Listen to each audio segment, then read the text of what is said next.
Assalamualaikum Bade, selamat datang kembali di Guru Gembel Channel. Di akhir tahun 2022, seorang ibu dari Bau-Bau, Sulawesi Tenggara itu mengalami rentetan nasib tragis. Ceritanya dimulai dari kehidupannya yang memang tidak terlalu baik secara finansial. Dia adalah seorang janda, tidak memiliki penghasilan yang memadai, dan karena itu maka anak-anaknya yang berjumlah 5 orang juga pendidikannya sebenarnya terancam. Dan yang paling sulung, yang paling tua, itu juga putus sekolah dan terpaksa membantu ibunya untuk bekerja di pasar sebagai penjual sayur dari pagi hari sampai setelah Isya. Begitulah kejadiannya, dan anak-anaknya yang lain, adik-adiknya yang lebih kecil, itu dibiarkan bersekolah, kemudian bermain di antara teman-temannya dan di antara tetangga-tetangganya setiap hari. Nah, kejadian yang tragis itu dimulai dari ketika si ibu ini pulang di suatu waktu. Dua anak perempuannya yang usianya dua-duanya masih di bawah 10 tahun itu menangis, itu sedih dan mengadu bahwa bagian genitalnya itu sakit karena dipegang-pegang atau dimasuki oleh benda ini itu oleh paman ini gitu.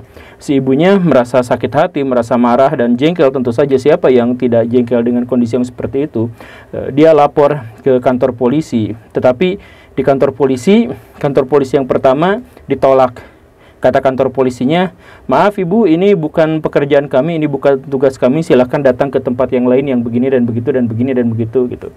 Ya, kesal tapi apa boleh buat, datang ke kantor polisi yang lain. Di kantor polisi yang lain dikatakan, waduh ini berat bu tuduhannya, jadi jangan macam-macam yang kayak gini lah. Kalau misalkan ibu mau bukti, ya udah minta aja dulu, minta ke dokter, di visum. Nanti ada biayanya sekian ratus ribu untuk satu anak, tolong di visum dulu, nanti kembali lagi ke sini kalau sudah ada visum. Ya, sebagai penjual sayur, uang ratusan ribu itu sesuatu yang sangat berat, sesuatu yang sangat mahal. Tapi apapun itu demi anaknya, ya sudah, berkorban, keluar uang sekian ratus ribu dan sebagainya. Kemudian kembali ke kantor polisi untuk, Pak, ini sudah ada buktinya bahwa anak saya ternyata memang sudah robek bagian itunya, saya mohon maaf ya, sudah robek, dan karena itu memang ini ada tindak pidana pelecehan seksual, ada tindak pidana pencabulan, pemerkosaan dan sebagainya. Begitulah ceritanya. Tetapi kantor polisi itu ternyata tidak banyak bertindak juga, dan pada akhirnya ketika mereka bertindak, luar biasanya adalah yang ditetapkan sebagai tersangka, yang menjadi aktor dari pelaku kejahatan terhadap anak-anak perempuan itu adalah kakak sulungnya itu. Bagaimana ceritanya? Kenapa kakak sulungnya itu jadi tersangka? Karena menurut polisi, si kakak sulungnya itu ya diam-diam suka nonton tayangan yang aneh-aneh, sehingga itu memicu perlakuan yang tidak senonoh pada adik-adiknya. Itu kata polisi gitu. Sedangkan pada waktu itu si ibu tentu saja menolak. Itu gimana ceritanya kok kakak sulungnya yang jadi tersangka? Kan kakak sulungnya itu setiap hari bekerja dengan ibunya, dan ketika kejadian itu tanggal sekian, jam sekian, apa segala rupa, itu ibunya menyaksikan dengan mata kepalanya sendiri bahwa kakak sulungnya itu memang sedang bekerja bersama dirinya. Dia nanya ke adik-adiknya, adik-adiknya juga mengatakan ini bukan gara-gara kakak sulung, ini adalah si paman ini gitu. Tapi kenapa polisi bersikeras pada waktu itu? Kata polisi bahwa kami memang sudah mendapatkan pengakuan dari tersangka gitu. Ternyata apa? Si kakak sulungnya itu ditangkap, kemudian dipaksa habis-habisan untuk mengaku, agar si kakak itu mau mengaku bahwa dirinya itu adalah pelaku kekerasan seksual terhadap adik-adiknya. Begitu. Ya, ini sedih sih. Jadi si ibunya tuh udah jatuh ketika ketimpa tangganya berulang-ulang lagi. Nah, dan kasus tragisnya belum selesai, Baraya. Sesudah itu si ibunya tentu saja melakukan segala cara gimana caranya agar si kakak sulungnya dibebaskan, agar adik-adiknya itu dapat keadilan. Jadi dia nanya ke adik-adiknya, ciri-ciri fisiknya kayak gimana si pelaku kejahatan terhadap kamu itu, begini sama si ibu. Lalu tetangganya siapanya difotoin satu-satu, ditunjukin ke anak-anaknya yang perempuan yang di bawah 10 tahun itu, yang mana ternyata ini sudah ketemu. Jadi pelakunya sudah ketemu, ini, lapor lagi sama polisi, Pak, ini pelakunya adalah begini, tapi polisi tidak mau tahu. Pokoknya sudah ada pengakuan, ya sudah selesai dari pihak yang tersangka tadi itu. Nah, ya terjadi bergulirlah di sana pengadilan, dan akhirnya di pengadilan si kakak sulung dibebaskan. Tapi setelah dipenjara 1 bulan, setelah digebukin, setelah diintimidasi begini dan begitu, akhirnya dia dibebaskan selama 1 bulan tanpa dia bisa membantu ibunya bekerja sebagai tukang sayur di pasar. Begitu. Dan setelah kakaknya dibebaskan, ternyata adiknya tetap tidak mendapatkan keadilan karena walaupun si ibunya sudah mengatakan bahwa pelakunya adalah ini, tetap tidak ada sama sekali tindakan. Bahkan kemudian si ibunya ditetapkan sebagai tersangka karena pencemaran nama baik. Wah, luar biasa ya.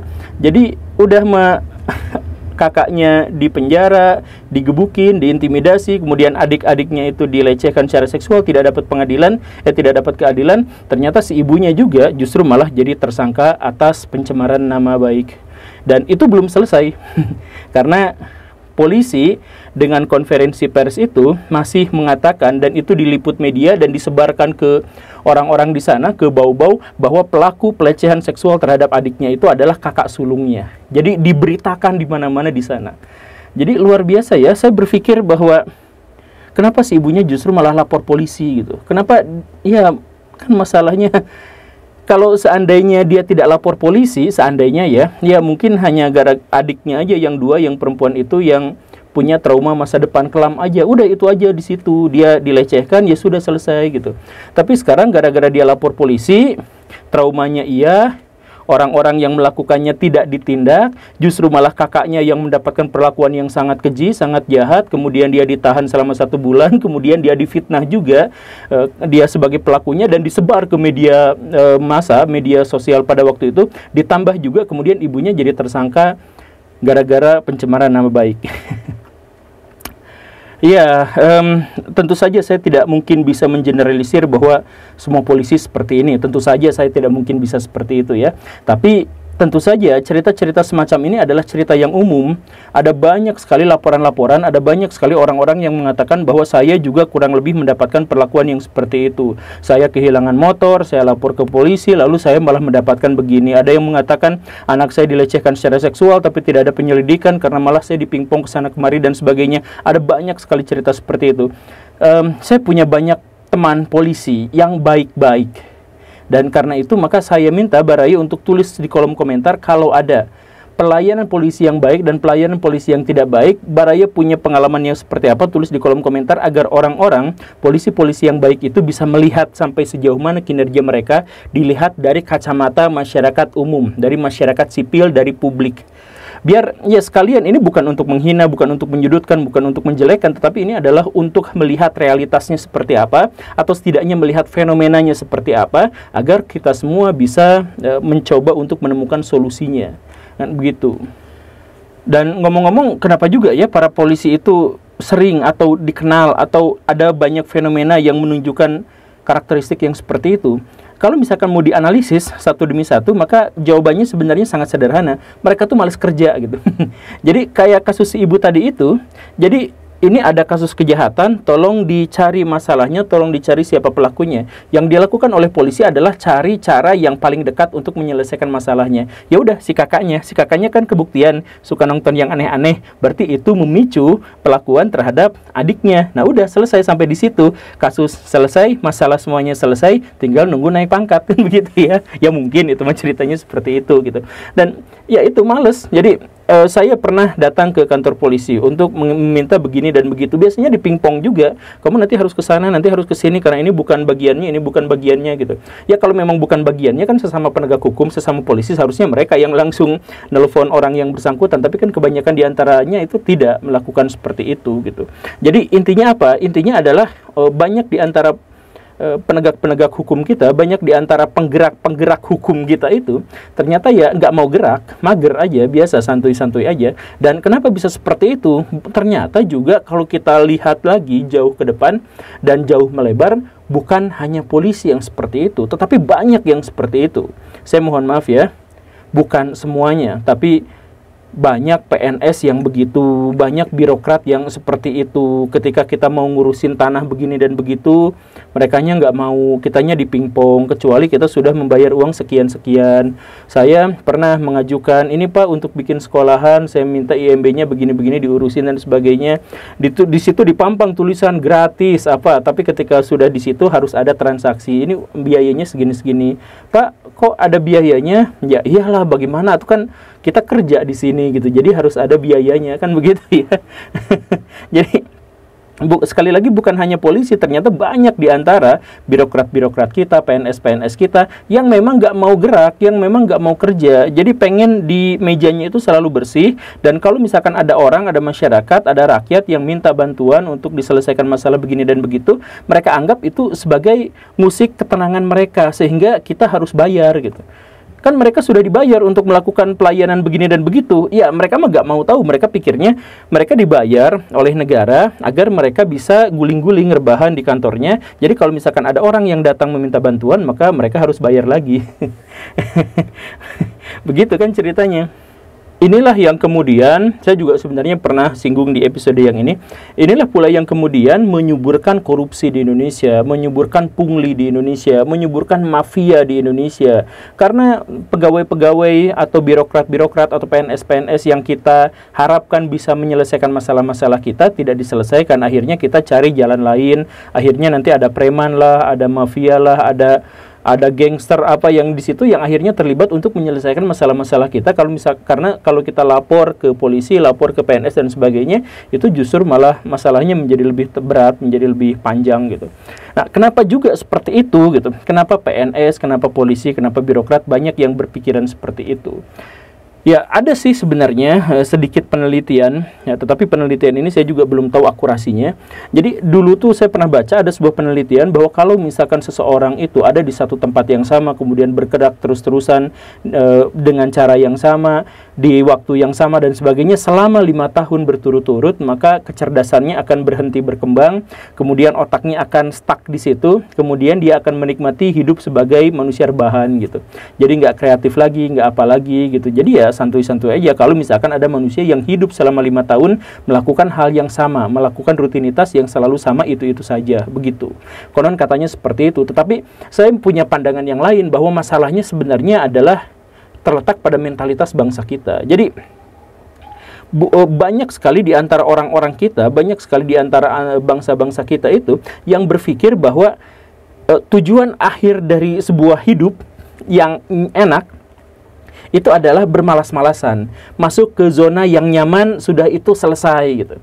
Jadi makanya banyak sekali anak-anak kita dan remaja-remaja kita yang oleh orang tuanya itu didoktrin bahwa nanti kamu jadi PNS ya kalau udah gede. Kenapa? Kan jadi PNS gajinya kecil, cuman ya UMR atau 5 juta atau ada tunjangan begini begitu, tapi ya kecil segitu, susah untuk jadi kaya. Kenapa malah disuruhnya jadi PNS?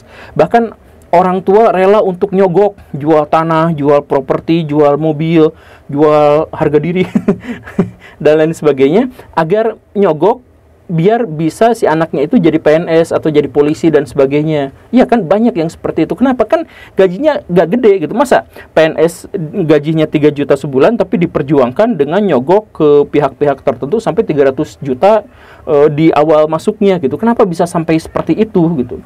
Oh, ternyata memang tujuannya itu bukan uang. Tujuan bangsa kita itu sebenarnya ujung-ujungnya itu bukan duit. Ujung-ujungnya itu adalah kemapanan, kenyamanan, kita bisa melakukan apapun seenak-enaknya, sesantuy-santuinya gitu. Jadi PNS itu tidak pernah kita pahami sebagai bahwa mereka itu adalah abdi negara, mereka itu adalah pelayan rakyat, pelayan masyarakat, bahwa mereka itu adalah orang-orang yang bertugas untuk menyelesaikan masalah-masalah yang kita hadapi. Kita nggak pernah didoktrin untuk seperti itu. Kita berpikirnya bahwa PNS itu adalah dapat gaji yang biasa-biasa aja, tapi ada banyak tunjangan, kemudian kinerja seburuk apapun tidak akan membuat kita dipecat. Pikiran seperti itu. Kemudian ketika misalkan nanti kita sudah pensiun, kita dapat tunjangan pensiun yang sangat besar dan itu cukup untuk kehidupan kita sampai meninggal. Udah pikirannya tuh seperti itu, pikirannya tuh masuk zona nyaman di mana kita sudah nggak usah ngapa-ngapain lagi gitu. Nah, inilah yang pada akhirnya menjadikan PNS yang sebenarnya profesi yang sangat bagus, profesi yang sangat baik dan terhormat, itu dicoreng oleh orang-orang yang kerja di sana gara-gara ingin bermalas-malasan. Dan karena tujuan awalnya saya jadi PNS adalah untuk bermalas-malasan, saya nyogok masuk PNS demi bermalas-malasan, saya pakai orang dalam demi bermalas-malasan, maka kerjaan-kerjaan di sana juga ya udah bermalas-malasan saja. Saya mohon maaf. Apakah semua PNS bermalas-malasan? Ya tentu tidak. Tetapi kita menemukan banyak sekali statistik, kita menemukan banyak sekali laporan bahwa pernyataan itu terkonfirmasi. Kalau misalkan Baraya punya pengalaman yang sebaliknya, silahkan tulis di kolom komentar, karena ini tentu saja bukan tuduhan, ini bukan tudingan, ini adalah penjelasan atas fenomena yang ada di masyarakat. Dan akhirnya apa? Karena banyak sekali PNS-PNS atau orang-orang yang merasa ketika sudah masuk ke situ tidak akan diapa-apain, mereka tidak punya visi, mereka tidak punya program, mereka tidak punya apa-apa, ya kerjanya ya biasa-biasa aja, ngerjain apa yang sudah rutin mereka lakukan. Dan kalau misalkan ada orang yang datang untuk minta bantuan, ya minta tambahan dana juga seperti itu gitu. Saya kemarin diundang sama instansi pemerintah yang begini-begitulah, saya nggak usah sebutkan ya. Saya diundang ke sana, kemudian saya nanya, kenapa saya yang diundang gitu. Iya Pak, soalnya gini, kalau misalkan kami yang melaksanakan itu kok garing terus ya. Jadi apapun yang dilakukan oleh instansi pemerintah, mau itu bikin iklan pasti garing, bikin event pasti garing juga, bikin apa-apa juga pasti garing, bikin seminar juga garing. Ya makanya kami bekerja sama dengan orang-orang luar gitu untuk bisa menyelesaikan masalah ini. Kami itu pengen berubah jadi lebih baik, tapi kami nggak tahu masalahnya di mana, kata dia tuh gitu. Ya, saya pada waktu itu nggak menjelaskan apa alasannya. Saya hanya karena pada waktu itu yang mereka minta itu adalah solusi, bukan kritik. Maka saya sampaikan, ya udah Pak, ayo kita kerjasama, kita bikin sesuatu yang lebih bagus, kita bikin sesuatu yang lebih wow gitu. Ya udah mereka mau gitu. Tapi kalau misalkan mereka minta dikritik, maka saya jelaskan bahwa masalah utamanya itu adalah banyak di antara PNS yang kerja di satu tempat bukan gara-gara minat untuk menyelesaikan masalah itu, bukan gara-gara hobi, bukan gara-gara kesenangan, bukan gara-gara visi misi, bukan gara-gara keterikatan nasionalisme dan sebagainya, bukan. Tapi gara-gara mereka cari tempat aman dan nyaman di mana mereka dapat gaji dan susah untuk dipecat, sehingga mereka tidak usah berpikir ke sana ke sini untuk bisa membiayai hidup mereka gitu. Pikirannya sesederhana itu gitu. Jadi kalau misalkan mereka ditempatkan di sini, ya mereka pelangap-pelongo, nggak tahu, karena ini bukan bidang saya sebenarnya, karena bidang saya itu adalah gimana caranya saya bisa masuk zona nyaman gitu. Masuk ke sana ke sini ya pengennya adalah pengen rebahan, masuk zona nyaman seperti itu. Jadi makanya ketika misalnya mereka akhir tahun itu ngelaporin, ini anggaran kita keluar seperti ini dan tahun depan kita minta uang segini gitu. Dan ketika dikasih duit segini tuh mereka juga sebenarnya nggak tahu ini buat apa. Jadi ketika mau ngerjain pun ya biasa-biasa aja, rebahan aja dan sebagainya. Nanti pas akhir tahun baru mereka bingung, aduh gimana caranya untuk menghabiskan anggaran ini. Jadi 60% anggaran kita itu tidak efisien karena nggak dikerjain, nggak tahu gimana cara ngerjainnya, tapi ujung-ujungnya adalah nanti gimana cara ngabisin ini. Jadi rapat di hotel semewah-mewahnya, semahal-mahalnya gitu ya.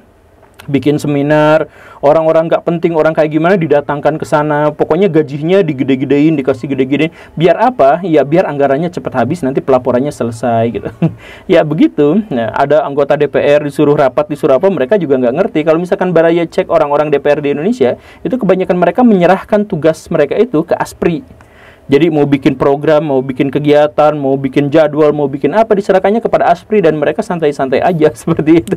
Dapat gaji dan tunjangan yang besar. Ya tentu saja tidak semua, tapi kan kemarin-kemarin juga sampai akhirnya ada yang ketahuan kan di rapat paripurna, ada yang main judi slot di kantor DPR.